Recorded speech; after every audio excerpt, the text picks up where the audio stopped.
and welcome to the latest episode of Lights Out. I'm your hostess with the mostest ghosties, Sylvia Shults. Do you believe in ghosts? It's a question I get asked quite a lot doing what I do. I can answer it to my own satisfaction. I do, absolutely believe in a world beyond this one, and I believe that it bleeds over into ours with regularity. Come along with me. We'll talk with several investigators as we look for the answer to this question and go lights out. A while ago, I was at the Lincoln Theater in Decatur selling books at a paranormal convention put on by the friendly folks at Haunted America. I was having a great time chatting with friends and listening to the conversation swirling around me. I happened to accidentally eavesdrop on Chris Fleming of Ghost Outlet, who was manning the table across the aisle from me. He was telling a story and said, "That's when I became a believer." That got me thinking. I know a lot of paranormal investigators. Many of them have become good friends of mine, and several of those good friends were at that event. So I decided that this would be a perfect opportunity to ask several of my friends this question. What experience did you have that made you a believer in the supernatural? So what made you believe? What was the event that... I never believed. I thought it was all hooey. But 1979, my wife and I, our daughter was only a few months old, and we would go out to my father-in-law's place out in Oakville, Illinois. And they had an old farmhouse that they bought, and they owned a little bit of ground around it. And everybody talked about having experiences out there, and I just attributed it to the alcohol consumption. But then I can't say how many times I was there before something happened. And when it did, I saw this gentleman. He was kind of a Quaker-looking gentleman. And all of a sudden, he was right in front of me. I heard steps coming up the staircase. I was taking a bed apart, and there he was. And I looked at him like, "Who the heck are you?" And he looked at me like, "Who the heck are you?" And then later that night, we spent the night back then being out in the country. So I got up in the middle of the night to go to the bathroom, and as I went to wash my hands, there he was in the mirror behind me. I turned around, he was not there. I turned back, he was there. I turned around again, he was not there. And then my father-in-law moved out of the house. I still was somewhat confused. My father-in-law moved out of the house, and he said, "Oh, there was a window fan that they left there that I could have." And like the idiot that I am, I showed up at dusk, and I'm the only one in this house. And as I was up there trying to get that darn fan out of the window, which was screwed in, windows were slamming and opening and closing. It was, when I finally got the fan out, I was running down the stairs. As I was going out through the kitchen, the sink came on, and I went through the door. You would go onto the outside porch and then out. I opened the door, went to run up into the porch area, and the doors to the cellar were open. I almost fell in those. So I made it out, and I just said, "The heck with that." And that's when I started to believe, hey, there's something going on here. Wow. At what point did you guys become believers? What experience did you have that had you saying, "Hey, there's something to this"? I do have something specific. All right. But very young. That's fine. As a young boy, I fell asleep on the floor of the living room in my parents' house. It's strangely enough in Algonquin, Illinois, where one of the speakers was talking about. Okay. And I woke up and I sensed something next to me, but I couldn't see it. It was dark. And so I pushed my hand out to see if, my brother or sister or somebody was there. Nothing. Nothing pushed back right into my chest. And I could just feel that it wasn't physical, but I felt it. And so I got up and headed off to my room. And I told my parents about it, and my dad goes, "Oh man," says, "Your mom and I know this house is haunted, especially in the attic, but we didn't want to tell you kids because you don't want to scare you with this stuff." Oh, sure. It's like, you could have, but, and after that I became more aware of it, and you would definitely hear things up in the attic, footsteps and stuff when no one's up there. And as a kid, I remembered constantly digging up arrowheads, stone arrowheads. And I found out that the house, it was like a house and then fields and woods, and, not a subdivision, that was an Indian battleground historically. And so, for all I know, that was an Indian that died there or something, which would fit. But Yeah. so at a very early age, I learned ghosts are real. Very real. Cool. Sherry?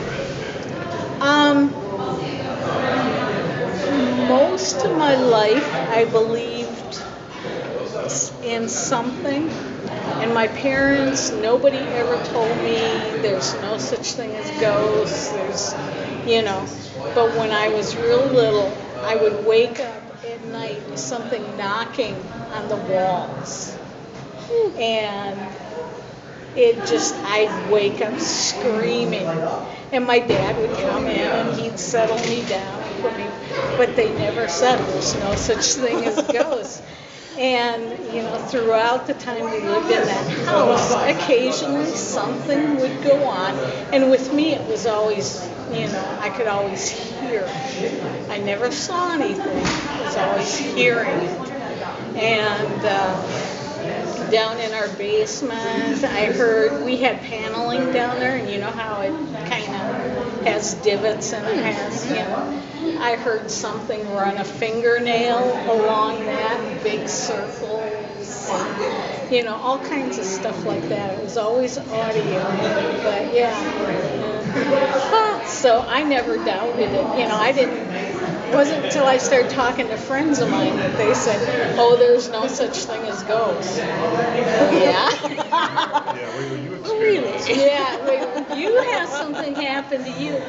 And then when I got to be in junior high school and high school, we played with the Ouija board, we did all that kind of stuff. But before that, there was the knocking on the walls. Yeah, that was rather interesting. Thank you both. What was your first experience where you said, "Hey, this is real. This is something that's ghosts exist"? What was your experience going, "Oh wow"? My oh wow experience. Okay, Yeah. I've been investigating. First of all, like everybody, I was always interested in paranormal. I mean, seriously, I love Scooby-Doo. I used to watch those. Oh, I did too. Addams Family and all those. Oh yeah, weirdo- the Munsters. The Monsters. But, I still watch the Monsters. You know my cousin Carl Jones? Yeah. No, Carl. Okay. Carl had been into this stuff. He had a haunted house. He actually had, so that was my first experience, but I never had the oh wow, because I never experienced it, but I knew that this stuff would happen. We would get together at Christmas, and he would tell me about, he'd always invite me, "You need to go ghost hunting with us, you need to do this." I literally, seriously thought that it was a bunch of people that would get together, sit in an abandoned building with Ouija boards or doing seances. I had no clue. And he started teaching a class at Lincoln Land called Ghost Hauntings and the Unexplained. And I went to one of his classes, and I was fascinated. At the same time, right prior to that, though, I started watching Ghost Hunters on TV back when they, better not quote me, but when I felt that they were legitimate. No, I actually got a good understanding of how they tried to apply science into the field of ghost hunting with the meters and the different instruments. I didn't know anything about that stuff, had no clue. So I went to that class and got recruited almost immediately to be part of a team, so that's what happened. But honestly, my very first wow moment, after I'd already been investigating, I got the nickname Ghost Magnet because when I'd be out with the team, they'd take pictures, there'd always be orbs around me, which, we all know is probably dust falling on my head, dandruff, flaking off my head. But they started calling me Ghost Magnet because things would happen. And I was investigating a private residence in Petersburg, Illinois, which every other house is haunted in Petersburg. And we did investigation. And I was recording. I had my recorder with me. And I hadn't had any luck really with any EVPs up to that point. And I remember I was listening, when you really analyze your data, it takes hours to do. And it was late at night, it was probably 1 o'clock in the morning, and I'm still listening to nothing, just hearing myself talk. And all of a sudden, there comes a voice that says, I just heard her. Like that. Now, right before that, I had the feeling, because that little intuition that you have, that somebody was standing in the doorway. There were two of us in the room, only two of us. Myself, I was sitting on the end of a bed. My male partner was sitting against the floor, or against the wall on the floor. And it wasn't either one of us, but I swear, I was like half asleep. I jumped up out of the bed, and I thought I was going to pee my pants, because even today when I hear that, like the hair stands up on my arms when I hear that, but I just heard her, it was like, it was so scary. So that was my wow moment. That was the wow moment. Cool. So, and even still, I finally saw an apparition a few years ago at a club that we were investigating, and even still to this day, I can't wrap my mind around it. Yeah. Like, was that really what I saw? But it was a transparent man. I saw the half of him, and he was moving, and he disappeared into a wall. Oh boy. But yeah, that first EVP. When you get your first really good evidence, whatever it is, it's like it just alters your whole mind thought. Yeah. Yeah, it's like your whole. Is that good enough? That's wonderful. Thank you. Okay, so what was your moment that you became a believer? Share that with me, please. What? I was eavesdropping on your conversation. You were saying something about using dowsing rods with equipment, and you were so fascinated that the dowsing rods, that archaic method of detection, was being backed up by the scientific method. And you said at the end of it, you said, and that's when I became a believer, and that's what really caught my attention. So. Well, that was just an experience I had with the paranormal, but when I was a child, when I was a kid, I had seen on TV people using dowsing rods, and what I did was I went and took coat hangers, and I bent them like perfectly, like an L-shaped, and I used those around the house. My sister and I used to play games where, she would hide something and I'd have to try to find it, with these coat hangers. And, 50-60% of the time I found them. Cool. She would hide it in the closet, she would hide it underneath the bed, she would hide it, in a drawer, in another room. So I'd go around the house and find it, And she would do it too, and she wasn't as successful as me. But, I'd seen that on TV, but I didn't fully understand the principle. Never knew it could, pick up on spiritual energy or anything like that until I was doing an episode of Dead Famous. I think we were at Saddle Creek Lodge, if that's correct. And I was going up the stairs, and I had the dowsing rods. They said, here, why don't you try dowsing rods? So I'm holding them, I'm going up the stairs, and the person's behind me, they stop, and they turn around, they got the K2 meter, and all of a sudden is something from the stairs. The woman says, oh my God, something just went through me. And as she's saying that, the K2 meter goes off, a sweep, not like a constant, just a sweep. And right after that, my dowsing rods go backwards, and as they go backwards, something goes right through me. So it was in sequence, her recognizing it, the K2 meter recognizing it, the dowsing rod is completely turning, going the opposite way, then it going right through me. Wow. 1, 2, 3, 4. But the thing was that I noticed at first was the K2 and then the dowsing rods. So to have two people and two different devices or tools recognize some form of energy going through, to me was like, wow, I realized they can affect the dowsing rods, their energy. So that was pretty cool. I became a believer after that. Cool. Thank you very much. I really appreciate it. I don't know. It's cotton. This is actually a thing. At a place that I cannot disclose. Okay. Standing in a room by myself, reading something aloud. Somebody stood behind me and filled in the information I didn't have. And I went, holy cow. So that's when I realized, oh, this stuff might be real. That's cool. what set me looking for it, actually. I always had an inkling that it might be, but that was the one that sent me over the top. So, yeah. Cool. Thanks. There you go. We heard from Len Adams, Bill Alsing, Sherry Kane, Laura Richter, Chris Fleming, and John Winterbauer. And now that I have put all my friends on the spot, I'll go ahead and answer that question too. I'm going to cheat just a bit. I can do that, it's my show, and tell you about 2 experiences I've had that convinced me that there is so much more out there than we can see on a daily basis. Several years ago, some friends and I went on a ghost tour in Macomb, Illinois. The last stop on the tour was the Old Bailey House, a Victorian home that is reputed to be haunted by several spirits.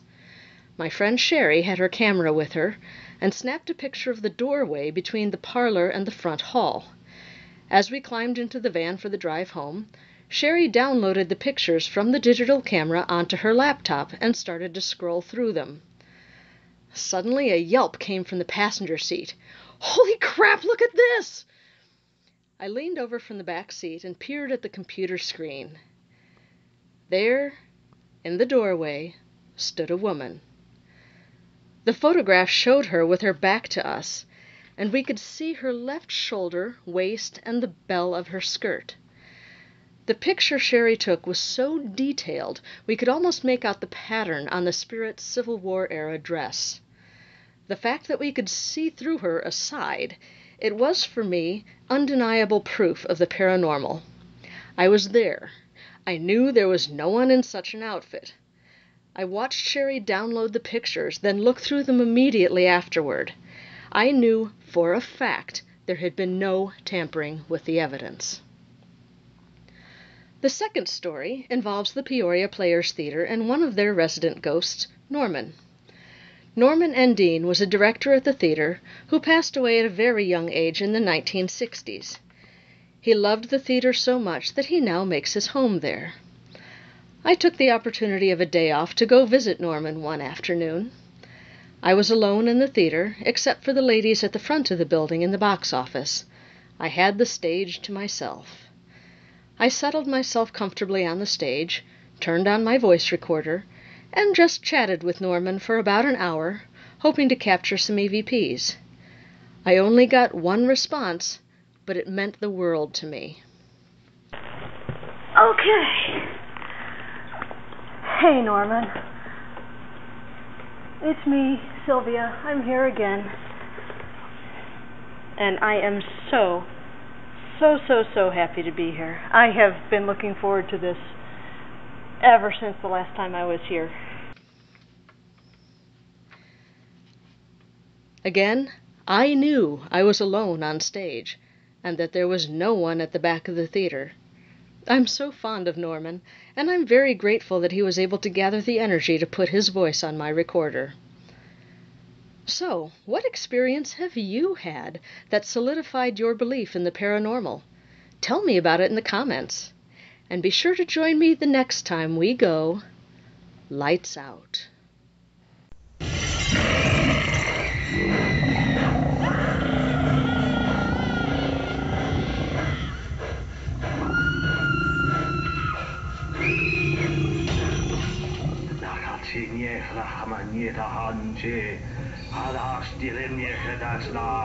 Aun jolo